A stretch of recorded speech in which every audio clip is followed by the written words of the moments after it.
Hey there, friends. Katie Hedrick here.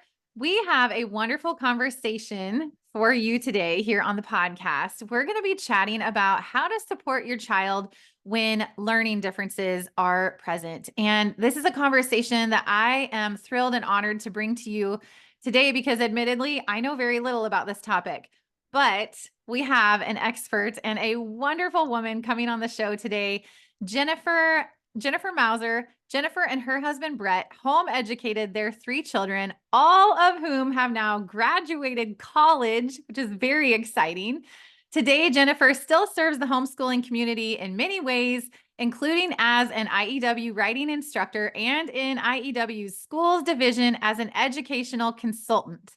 She is also a reading and spelling tutor and a master certified Barton tutor, but she says her most prized title of all is mom. I love that so much. Welcome to the podcast, Jennifer.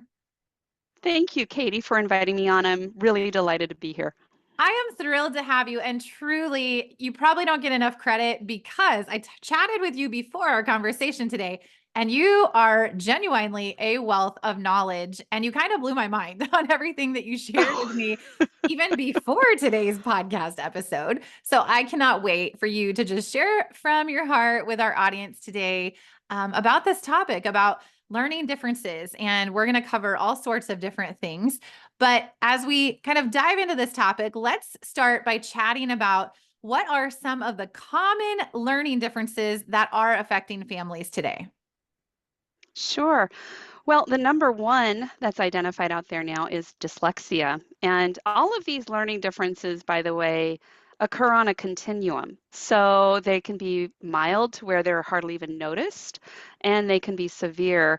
Dyslexia is, depending upon who you reach out to for your authority, affects upwards of 20% of our community. So that's a lot of people. And then ADHD isn't definitely one that impacts a lot of families. And then we get into two other disses. So we got dyscalculia, which is basically dealing with math computation challenges, and dysgraphia, and graph means to draw or write. So it's a disability affecting the writing.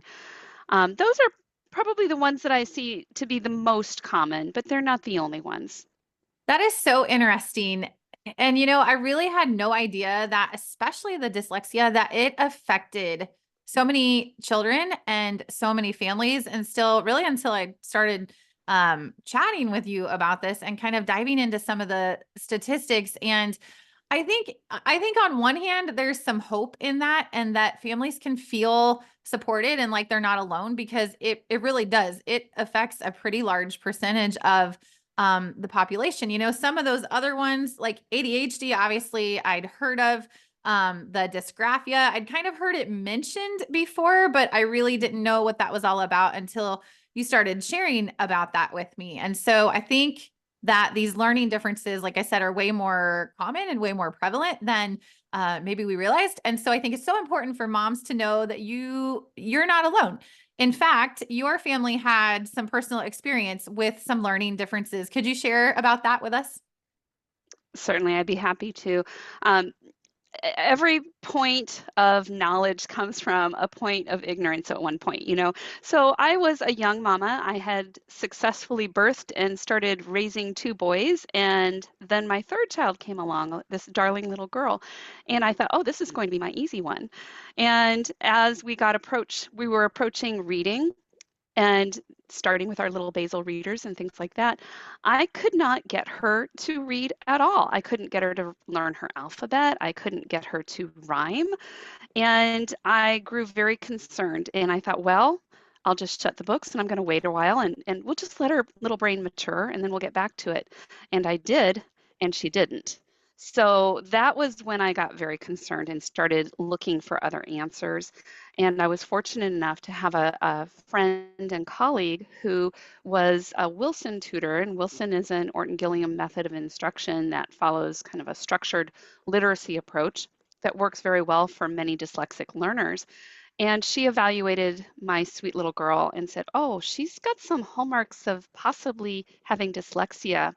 And that was when I said, what? Doesn't that just mean that they're flipping letters? And that was really kind of the point of entry into a whole world that I knew nothing about and that I plunged myself fully into. And here we are nearly 20 years later, and I still feel like I'm always learning about this really interesting and challenging condition. Was there any family history of that? I, again, being somewhat ignorant to the subject, is it, can it be genetic or sort of run in families? There actually is a genetic component to it. So that's a great question. And in my case, no, there really wasn't anything. Now, I had family members who didn't like to read, but that didn't mean that they couldn't read. But there was nobody diagnosed with dyslexia at all. So it was something that was a surprise to me, definitely. Can you share just a little bit about the emotions that both you and your daughter kind of felt along that journey? I'm just thinking like putting Yeah. myself into the shoes of that child, how would they be feeling and how would the parent be feeling? Well, I was fortunate because I was paying attention, so I caught it fairly young. My daughter was just in second grade. Most of the time, dyslexia isn't going to be caught until that magical third grade year, and that's a tough time to catch it. Then it's so much harder to close that gap.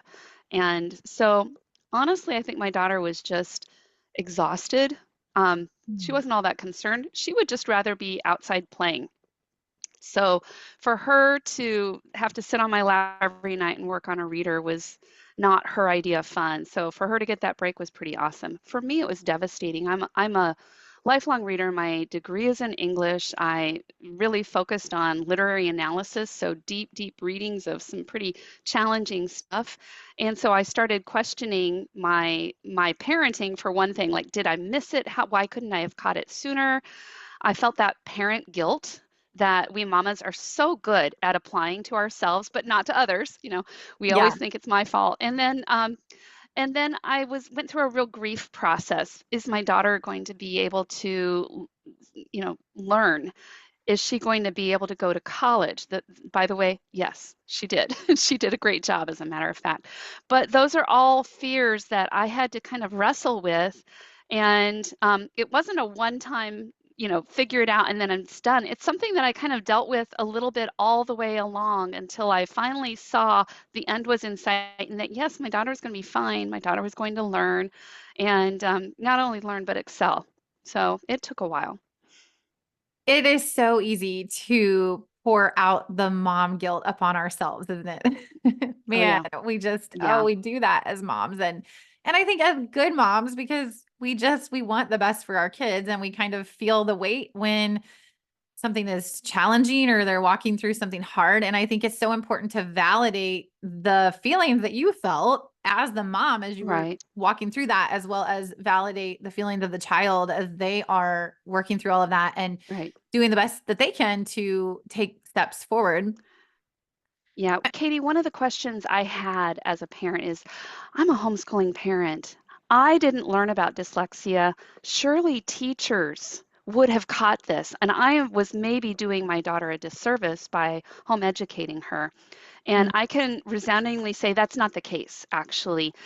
Teachers, they're starting to change, but teachers by and large do not get any training in identifying dyslexia. And even if they're able to identify it, they don't have the background to remediate it and to close that gap. It is starting to change, but change is very, very slow. And so, really, when I had her evaluated by an educational psychologist, that psychologist said, no, you are in the perfect position to help your child. And that the psychologist, he was able to kind of get me on into a place and equipped with some information that would inform decisions that would help me to actually meet my daughter's needs. Yeah, I think that's so great. And I think that those resources are, that's really important. And we're going to chat more about the resources here in Great. just a little bit. But you mentioned, spotting or noticing that there were possibly some learning differences present. And I just like I think about the public school, setting where teachers are working with so many kids and may or may not spot it. And then the parents at home, that are homeschooling. Are there any common threads among these learning differences or like how do parents spot or recognize that learning differences might actually be present?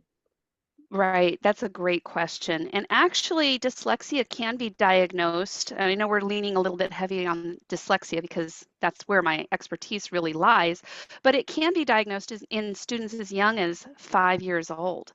So there are some things that you can look for in your preschoolers. For example, being late to tie shoes. Believe it or not, that's one possible indicator. And there's no one, but when you look at a lot of these coming together, then that's when maybe you want to pay a little bit more attention. Late to pick a handedness, left, right, don't really know. Um, Things like multiple ear infections. On their own, that's not necessarily an indicator, but if your child is dealing with a lot of ear infections, it can impede their hearing potentially, which makes learning to separate sounds very challenging. Um, Other things, let's see, messy room, believe it or not, that can be an indication. Um, when the kid gets a little bit older, maybe slow to learn address, uh, identifying information, learning the alphabet, struggling with rhymes, for example, cat, mat, fat, sat. It might be cat, kit, cut instead. So anytime you're dealing with those challenges, then you start looking at, okay, how many of these am I seeing? If you're seeing a lot of those types of challenges, then maybe it's time, and you're also seeing it in your instruction that, hey, this is just not picking up like I thought, then maybe it's time to start looking a little bit more deeply at what might be causing a disconnect in the reading or in the learning. The correlation between some of that is so interesting, and I never would have thought of that or picked up on that, because we do hear about dyslexia, and like you said, the thing that I think of is they're seeing like the letters and the numbers are sort of all mixed up. So when they're reading and the words are coming out differently to them, and I can only just imagine the frustration that does have to feel very frustrating to the child Yeah, and to the parent. But some of those other signs, that's so interesting to me, just little things that we mhm, can be watching for. And I think it's important and a right. good thing to be watching for those signs so that we can then support our children how they need to be supported. We've talked about some of the emotions that the child might actually be feeling and some of the frustrations. Are there other challenges? I know one thing you mentioned to me early on about other challenges that the child might face as they are working through some of these things. You talked about to me about how the child may have, or even other teachers might have, diagnosed the child with stupidity. Can we just Right. dive into that? Because honestly, as a mom, Sure. that hurts my heart, but I want to have a better understanding of what that kind of looks like. I think that's an important thing to talk about too, because we as parents want to shelter our children. We want to protect them. We don't want them labeled. And sometimes that labeling is very liberating, actually. So I've talked to many parents through screenings and just calls that have come in to me, and they say, well, little Johnny's not reading and he's really struggling to keep up, but I'm really worried about him getting a label of dyslexia, or I don't really want him to be labeled.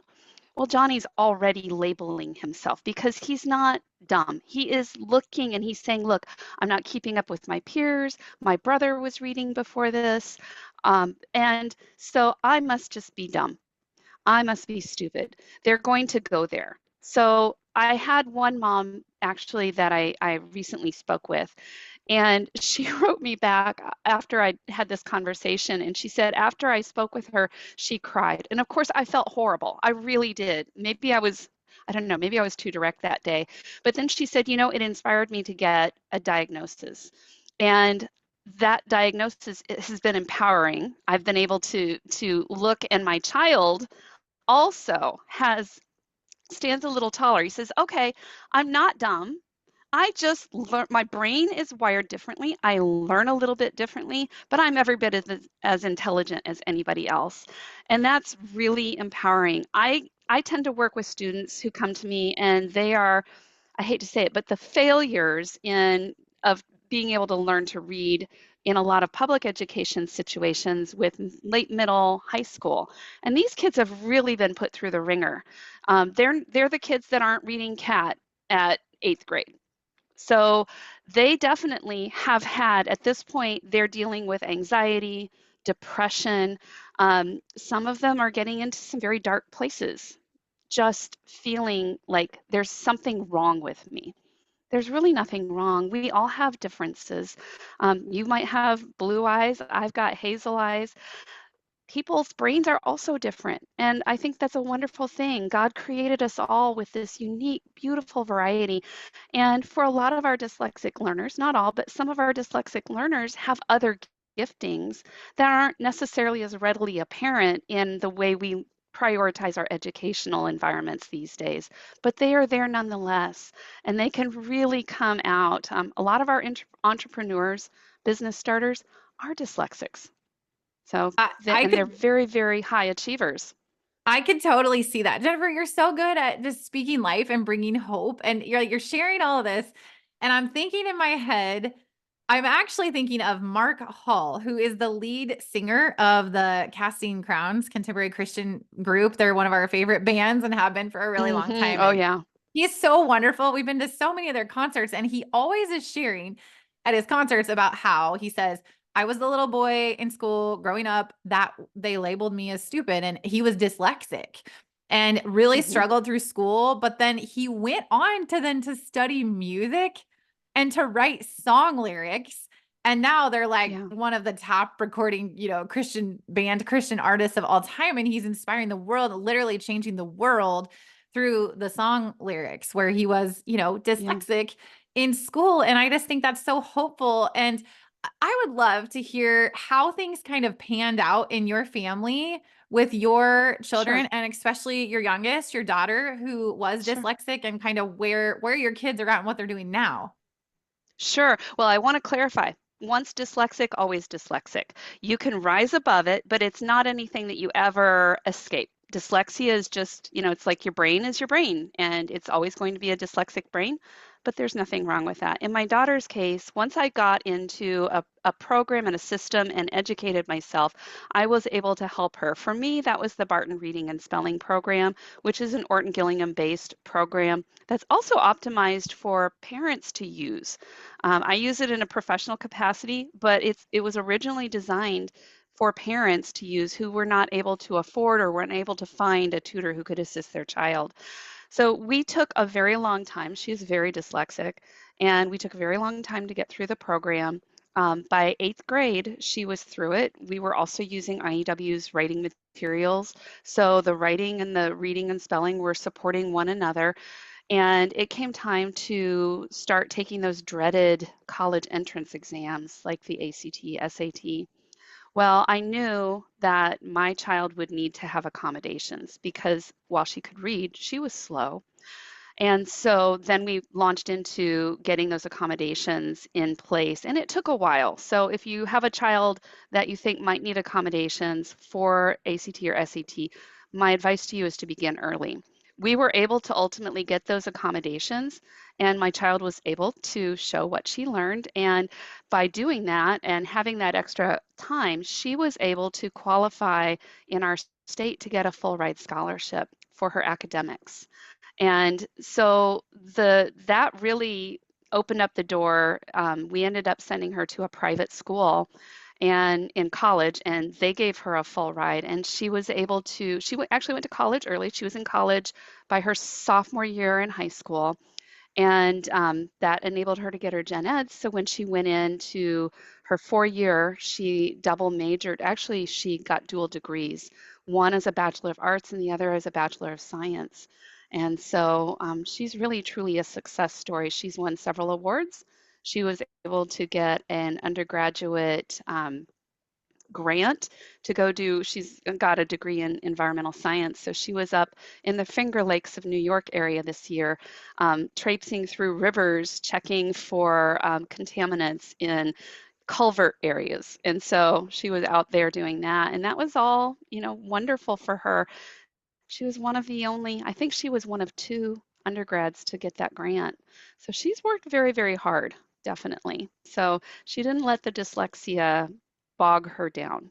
That is incredible. And I really didn't realize that it was something that they continued to work through forever, but it sounds like she's truly learned how to kind of to manage that and to Yeah, work with it. And look at all the amazing things she's doing. That is so inspiring. She's incredible. Your whole yeah. family is incredible. You okay, Thank you. you mentioned several helpful resources there.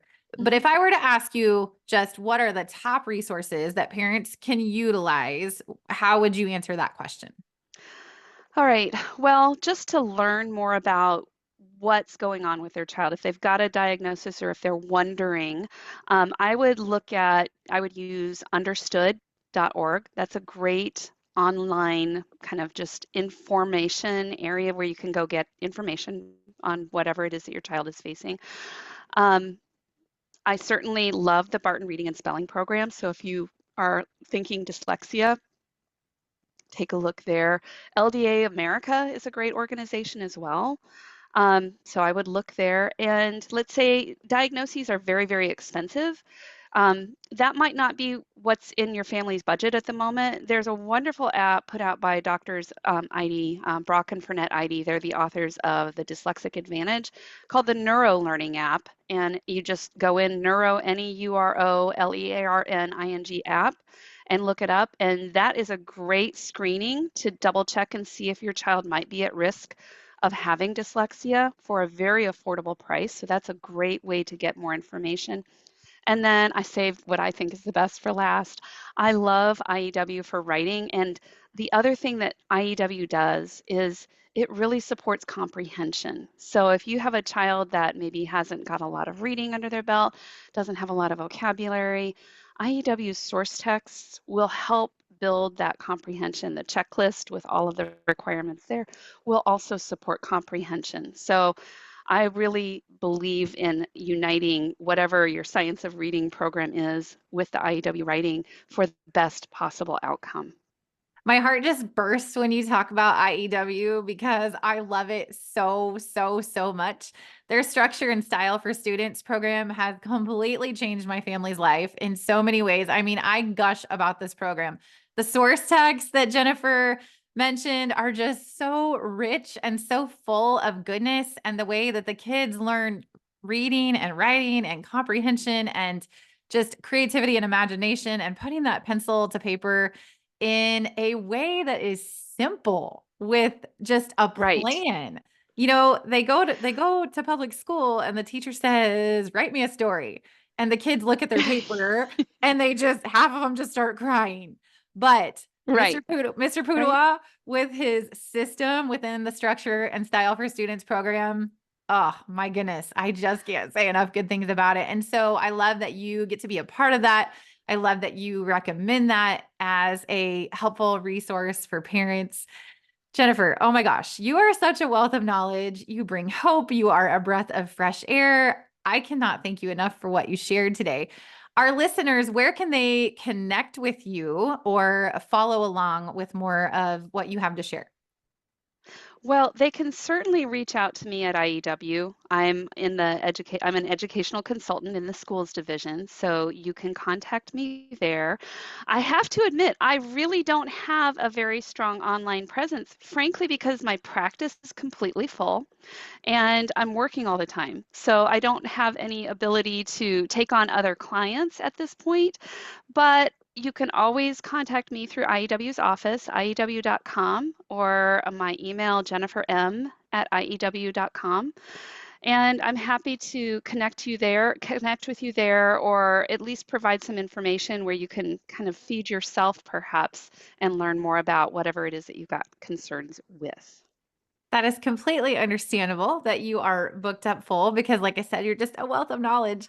Thank you for all that you shared today, Jennifer. Thank you for the resources. Thank you for sharing your family's personal story and just your heart and expertise. Just thank you again so much for being here with us today. Well, thank you. I really do appreciate you giving me the opportunity to share information with your listeners, and I hope that it will bless them. I am truly, truly grateful to have been able to be a part of this conversation and to put it together and have this as a resource for you all here on the podcast today. Jennifer, thank you again so much. We are wishing all of you the best. And for now, we're signing off with joy.